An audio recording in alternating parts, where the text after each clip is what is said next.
성경에서 7절을 번역하면 다음과 같습니다. 착각하지 마십시오. 하나님은 우리가 우습게 여길 수 있는 분이 아닙니다. 사람이 무슨 씨를 뿌리면 반드시 그것을 수확하게 될 것입니다. 여기서 우습게 여기다 또는 경멸하다라고 번역할 수 있는 이 단어가 열왕기상 18장 갈멜산 사건에서 등장합니다. 엘리야 선지자가 바알과 아세라를 섬기는 거짓 선지자들을 갈멜산으로 오게 합니다. 물론 바알 선지자를 따르는 거짓 선지자만 모입니다. 아세라를 섬기는 거짓 선지자들은 참여시키지 않습니다. 그래서 450대 1로 누가 진짜 하나님이냐, 우리가 섬기는 엘리야가 섬기는 하나님이 진짜 하나님이냐, 아니면 이 거짓 선지자들이 섬기는 하나님이 진짜 하나님이냐라고 한번 결판을 내보자라고 하면서 결전이 벌어집니다. 먼저 이 거짓 선지자들이 자신들이 섬기는 바알 신을 향해서 부르짖습니다. 정오가 될 때까지, 오후가 될 때까지 그들이 부르짖고 막 몸을 자해하면서까지 찾지만 응답이 없습니다. 아무런 응답이 없자 엘리야가 그들을 향해서 이렇게 말합니다. 엘리야가 그들을 조롱하여 이르되 큰 소리로 부르짖으라. 그는 신인즉 묵상하고 있는지, 혹은 그가 잠깐 나갔는지, 혹은 그가 길을 행하는지, 혹은 그가 잠이 들어서 깨워야 할 것인지 라고 말할 때 이 조롱하며 라고 하는 말이 지금 바울이 강조하는 하나님이 우습게 여기다 또는 경멸하다 라고 번역할 수 있는 이 단어입니다. 거짓 선지자들이 바알을 향해 부르짖는 모습을 보던 엘리야가 그들을 경멸하고 그들을 조롱하며 말할 때 사용했던 단어입니다. 바울은 이 거짓 교사들이 거짓 또는 죄악을 심어놓고 하나님의 은혜를 구하고 있는 이 모습을 지금 엘리야가 이 거짓 선지자들을 향해서 했던 그 표현을 그대로 사용해서 있을 수 없는, 그리고 하나님이 너희들이 하나님을 속인다고 해서 하나님이 속으실 분이냐, 하나님이 경멸 또는 조롱을 당하실 분이냐라고 오히려 강조하며 이야기를 합니다. 그러면서 이제 이 농사에 대한 이미지를 사용합니다. 심은 대로 거두는 이런 불변의 법칙을 이용해서 하나님은 반드시 너희들이 심은 그것에 따른 열매로 너희들을 심판하실 것이다 라고 바울은 강조하고 있습니다. 우리말 속담에 이 콩 심은 데 콩나고 팥 심은 데 팥난다 라는 말이 있습니다. 콩을 심으면 콩이 나고 팥을 심으면 팥이 난다는 얘기죠. 지극히 당연한 말이지만 이 법칙은 변하지 않는다라고 하는 법칙입니다. 콩을 심었는데 팥이 나오기를 기대한다는 것은 어리석은 일이고 있을 수 없는 일이겠죠. 땅은 달라진 게 없어요. 똑같은 밭이어도 어떠한 씨앗을 심느냐가 그 열매를 결정하게 되죠.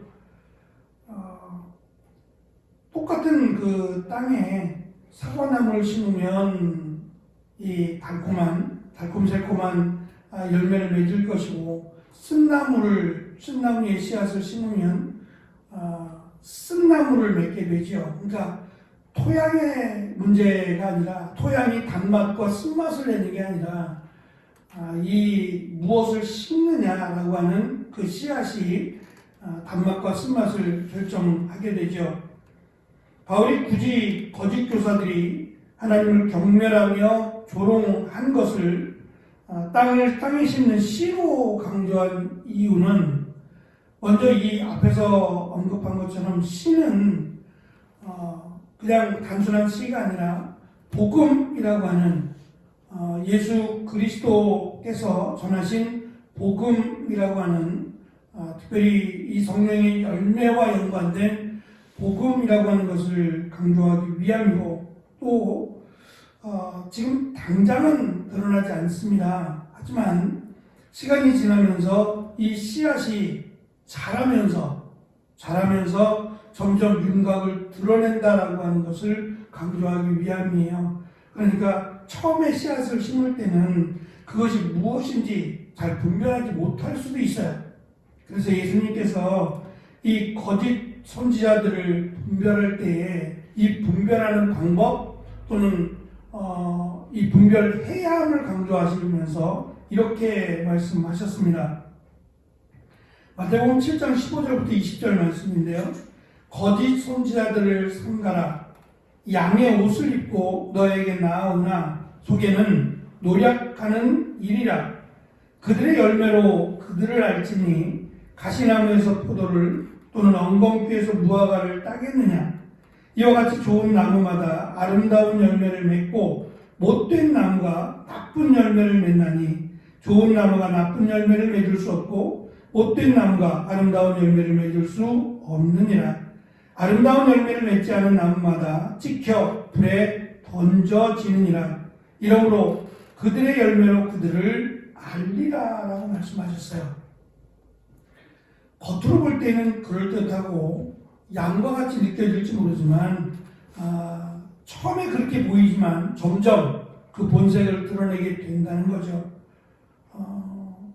사람을 살면서 겪어보면 처음에는 잘 모를 수 있어요. 처음에는 그 사람이 어떤 사람인지 좋은 사람이고 착한 사람인 것처럼 보일 수도 있습니다.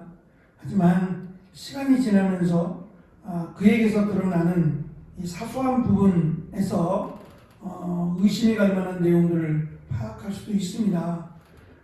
그래서 이 계속해서 말씀하는 열매로 그들을 알 수 있다라고 하는 말씀은 늘 조심해서 주의해서 살펴보고 지켜보아야 된다라고 하는 의미의 말씀이기도 합니다.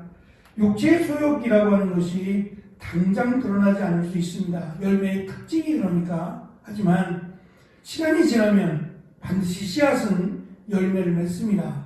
땅의 문제가 아니라면 영양분을 공급하지 못하는 땅의 문제만 아니라면 씨앗은 반드시 열매를 맺습니다. 근데 그 열매가 강조하고 있는 육체의 소욕이냐 아니면 성령의 열매냐라는 것이 둘 중에 하나라면 그 열매를 보고 그것을 알아야 하는데 지금 너희들은 눈에 보여지는 것 그것을 보고도 깨닫지 못하느냐라고 하는 책망과 권고의 말씀이기도 합니다. 육체의 소욕, 육체를 따라 살면서 성령의 열매를 맺기를 원한다라는 것은 하나님을 경멸하거나 하나님을 조롱하는 것일 수 있다는 겁니다. 결코 그런 일은 일어나지 않습니다. 육체를 따라 사는 삶에 성령의 열매가 맺힌다는 것은 있을 수 없는 일임을 바울은 강조합니다. 오히려 그들에게 하나님의 진노와 하나님의 강한 심판만이 기다리고 있을 뿐이다 라는 것을 이 엘리야의 사건 속에서 엘리야가 표현했던 이 표현을 통해서 강조합니다. 바울이 이 심는 것 그리고 거두는 것을 지금 이미지를 사용한 것은 반드시 심으면 거두게 된다라고 하는 이 필연성의 법칙을 부각시키기 위함이에요. 그러니까 처음에 심을 때부터 처음에 그 씨앗을 심을 때부터 신중하게 생각해야 한다라고 하는 것을 의미하는 거죠. 습관이라고 하는 것은 하루아침에 이루어지지 않습니다. 하지만 나중에 가서 그것을 고치거나 바꾸려고 하면 상당히 힘들고 어렵습니다. 그것은 그냥 삶이 되어버렸기 때문이죠. 그러니까 우리가 사소하게 여기는 말을 한다거나 아니면 보여지는 이런 작은 것이 그냥 별것 아닌 것처럼 그렇게 여기게 되면 그것이 삶의 한 부분이 되어버린다는 것을 바울은 강조합니다. 물론 바울도 여기에 대해서 나는 괜찮아라고 말할 수 없을 겁니다.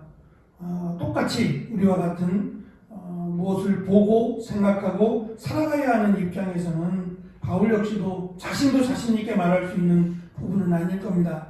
다만 앞에서 지금 언급하고 있는 것처럼 성령의 열매를 맺고 살아간다면, 성령의 씨앗을 심고 살아간다면 이 육체를 따라가는 삶은 분명히 막을 수 있으리라라고 하는 것이 바울의 생각입니다. 성령의 열매를 맺고 살아간다. 거창해 보일 수 있지만 작은 부분에서 씨앗 하나를 심고 살아가는 부분에 있어서 분명히 기대할 수 있다라는 것도 우리에게는 희망이 되기도 합니다. 믿음의 삶을 살아가고 또 성령의 인도하심을 받고 살아간다는 것은 우리에게 있어서 막연한 것이 아니라 우리에게 주신 말씀대로 한 걸음씩 살아간다라고 하는 어쩌면 구체적인 삶의 모습이기도 할 것입니다. 우리에게 주어진 시간, 또 우리에게 주어진 삶의 모습 속에서 육체가 아닌 성령의 인도하심을 받고 살아감으로 성령의 열매를 맺고 살아가는 우리가 되기를 간절히 축원합니다. 기도하겠습니다.